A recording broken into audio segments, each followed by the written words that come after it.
దేశంలో రాష్ట్ర ప్రభుత్వాలు అసెంబ్లీలో ఆమోదించిన బిల్లుల్ని గవర్నర్లు ఆమోదించకుండా పెండింగ్లో పెడుతున్న వ్యవహారంపై సుప్రీంకోర్టు మరోసారి ఆగ్రహం వ్యక్తం చేసింది. కేంద్రం చెప్పుచేతల్లో ఉన్నటువంటి గవర్నర్లు రాష్ట్రపతి ఇలా బిల్లుల్ని పెండింగ్లో పెడుతూ పోతే ఏం జరుగుతుందో చెప్పే క్రమంలో పొరుగు దేశాలైనటువంటి నేపాల్, బంగ్లాదేశ్లో చోటు చేసుకుంటున్న సంఘటనల్ని సుప్రీంకోర్టు మరోసారి గుర్తు చేసింది. ఈ మధ్యకాలంలో అయితే కనుక మనం చూసాం, తమిళనాడు, పంజాబ్, కేరళ రాష్ట్రాల గవర్నర్లు గతంలో అసెంబ్లీ ఆమోదించి పంపిన బిల్లుల్ని వాళ్ళు ఆమోదించకుండా పెండింగ్లో ఉంచడం, అలాగే రాష్ట్రపతి పరిశీలనకు పంపడం లాంటివి చేశారు. దీన్ని సవాల్ చేస్తూ దాఖలైన పిటిషన్లపై విచారణ జరిపిన సుప్రీంకోర్టు ఈ ఏడాది ఏప్రిల్లో రాష్ట్రపతి, గవర్నర్లు ఇలా అసాధారణంగా బిల్లులు తమ వద్ద ఉంచుకోవడం సరికాదని తెలిపింది. అంతేకాదు, నిర్ణీత సమయంలో బిల్లులన్నింటినీ కూడా క్లియర్ చేసి పంపించాల్సిందే అంటూ వారికి గడువు కూడా విధించడం జరిగింది.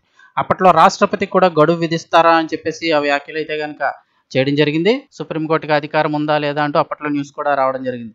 సో ఇప్పుడు బిల్లులపై సుప్రీంకోర్టు అభిప్రాయం కోరేందుకు రాష్ట్రపతికి రాజ్యాంగం కల్పించిన హక్కును ప్రస్తావిస్తూ చీఫ్ జస్టిస్ బిఆర్ గవాయ్ గారు దీనిపై తాము గర్వపడుతున్నట్లు తెలిపారు. ప్రస్తుతం నేపాల్లో, గతంలో ఉన్న బంగ్లాదేశ్లో కూడా జరిగిన ఘటనలన్నింటినీ ప్రస్తావిస్తూ పొరుగు దేశాల్లో ఏం జరుగుతుందో చూడాలన్నారు.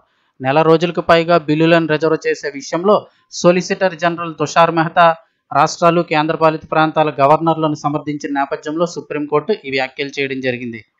ఎన్ని బిల్లులు ఆమోదించబడినా లేదా నిలిపివేయబడినా దేశం గత 75 సంవత్సరాలుగా పనిచేస్తూనే ఉందని ధర్మాసనంలో ఉన్న మరో న్యాయమూర్తి జస్టిస్ విక్రమ్నాథ్ గారు వ్యాఖ్యానించారు.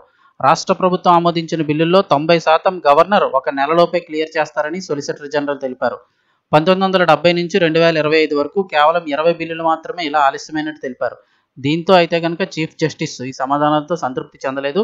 ఈ కేసులో విచారణ ఇంకా కొనసాగనుంది.